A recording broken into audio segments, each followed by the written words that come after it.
नमस्कार, TV news की खास खबरों में आपका स्वागत है। पिछले बजट में केंद्र सरकार की ओर से कुछ बड़े ऐलान किए गए थे, जिसमें से एक स्टैंडर्ड डिडक्शन की लिमिट में बढ़ोतरी भी शामिल थी।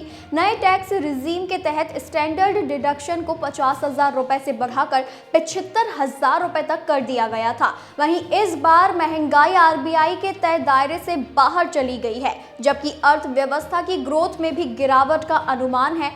ऐसे में बजट में केंद्र सरकार आम लोगों को टैक्स में राहत दे सकती है। सरकार स्टैंडर्ड डिडक्शन की लिमिट में एक बार फिर बदलाव कर सकती है। पिछली बार न्यू टैक्स व्यवस्था के तहत इसमें इजाफा किया गया था, वहीं इस बार ओल्ड टैक्स व्यवस्था के तहत स्टैंडर्ड डिडक्शन की लिमिट में इजाफा किया जा सकता है।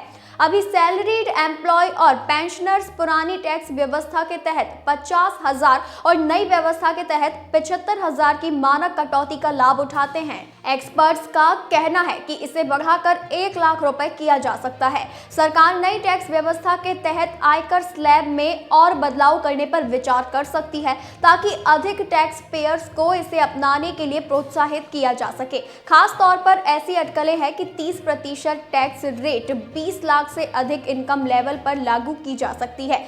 चर्चा ये भी है कि इस बार सेक्शन 80C के तहत कटौती की लिमिट भी बढ़ाई जा सकती है। मौजूदा समय में सेक्शन 80C के तहत कटौती की अधिकतम सीमा 1,05,000 रुपए है। हालांकि महंगाई और टैक्स पेयर्स पर बढ़ते वित्तीय दबाव के कारण एक्सपर्ट सरकार से इस लिमिट को और बढ़ाने की मांग कर रहे हैं। इसे बढ़ाकर कम से कम 2 लाख रुपए सालाना किया जा सकता है। भारत के व्यापार घाटे को लेकर चिंता के कारण सरकार बजट 2025 में सोने पर आयात शुल्क बढ़ा सकती है। वर्तमान में भारत सोने पर 6% आयात कर लगाता है, जो पिछले 15% से कम है। इस शुल्क में वृद्धि से अत्यधिक सोने के आयात पर अंकुश लग सकता है और संभावित रूप से देश के व्यापार असंतुलन को कम किया जा सकता है। लेकिन इससे सोने की घरेलू कीमतें भी बढ़ सकती है, जो अंतर्राष्ट्रीय बाजार के रुझानों से अलग हो सकती हैं।